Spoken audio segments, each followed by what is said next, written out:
Assalamualaikum warahmatullahi wabarakatuh. Bagaimana kabarnya semua? Mudah-mudahan sehat walafiat ya. Kali ini saya akan berbicara tentang gaya, di mana di dalam fisika itu sudah tidak asing lagi dengan yang namanya gaya. Jadi gaya di sini merupakan suatu interaksi yang dapat menyebabkan suatu benda yang bermassa itu bisa bergerak. Tapi bukan cuma bergerak, bisa saja suatu benda itu bisa berhenti. Nah, jadi gaya di sini kalau di dalam besaran itu termasuk besaran vektor karena gaya itu memiliki arah. Nah, jadi gaya termasuk besaran vektor. Gaya juga bisa diartikan dengan gaya tarik dan juga gaya dorong. Jadi kalau gaya tarik, misalkan kita menarik mobil-mobilan itu termasuk dengan gaya. Kita mendorong mobil, mendorong meja, kursi itu termasuk dari gaya. Karena tarikan dan dorongan tadi sehingga menyebabkan suatu benda itu bergerak ke suatu arah atau bergerak dari suatu arah. Gaya sendiri itu ada banyak jenisnya, ada gaya gravitasi, ada gaya normal, ada gaya gesek, ada gaya listrik, dan masih banyak gaya lainnya yang mungkin akan kita bahas di video-video selanjutnya. Gaya itu berbeda ya dengan gerak. Kalau gaya itu suatu proses tarikan atau dorongan, kalau gerak itu perpindahan.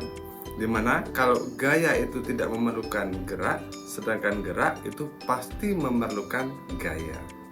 Adapun sifat-sifat gaya, gaya itu bisa merubah benda diam menjadi gerak. Contohnya meja yang kita dorong bisa bergerak, atau lemari atau kursi yang kita angkat bisa bergerak. Itu menandakan bahwa gaya bisa menyebabkan benda diam menjadi bergerak. Yang kedua, gaya bisa menyebabkan benda bergerak menjadi diam. Misal ada bola yang datang ke kaki kita, kemudian kita tahan menggunakan kaki, maka benda itu akan diam. Atau ada teman yang sedang mendorong meja, kemudian kita jahil menahan dari depan dengan gaya kita, maka bisa saja meja itu menjadi diam. Jadi gaya bisa menyebabkan benda bergerak menjadi diam. Dan gaya itu juga bisa merubah kecepatan. Bisa semakin cepat, bisa semakin lambat. Misal ada teman kita yang mendorong meja, kemudian kita bantu, maka mejanya akan semakin bergerak lebih cepat. Atau ada teman kita yang sedang mendorong meja, kemudian kita stop, kita cegah dari depan mejanya, maka akan semakin melambat sehingga bisa berhenti. Nah, kita sudah banyak nih ngomong tentang gaya, tapi apa sih simbol dari gaya? Nah, gaya itu disimbolkan dengan huruf F dan satuannya adalah Newton atau kita singkat dengan huruf N, di mana N itu sama dengan kilogram meter per sekon, di mana di dalam gaya itu ada massa dan ada kecepatan. Di dalam kehidupan sehari-hari kita tidak terlepas dari yang namanya gaya. Ya, di kelas saja misalkan ya. Jadi kalau misalkan kita lagi memindahkan meja, kita buka pintu, kita nutup pintu, itu ada gaya yang bekerja di situ. Baik itu gaya dorong maupun gaya tarik.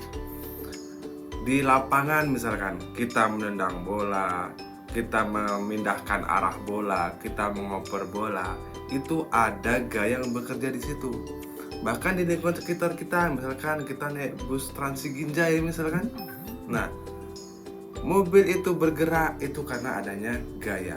Mobil itu berhenti karena adanya gaya yang diberikan di remnya. Kemudian misalkan kita bermain ayunan gitu, itu ada gaya yang bekerja di situ. Main jungkat-jungkit misalkan, nah itu ada gaya yang bekerja di situ. Jadi dalam kehidupan sehari-hari kita tidak pernah terlepas dari yang namanya dengan gaya. Oke, mungkin sekian dulu video kali ini. Nantikan di video-video selanjutnya kita akan bahas lebih banyak lagi tentang materi-materi yang berhubungan dengan fisika. Tentunya yang tidak terlepas dari kehidupan di sekitar kita.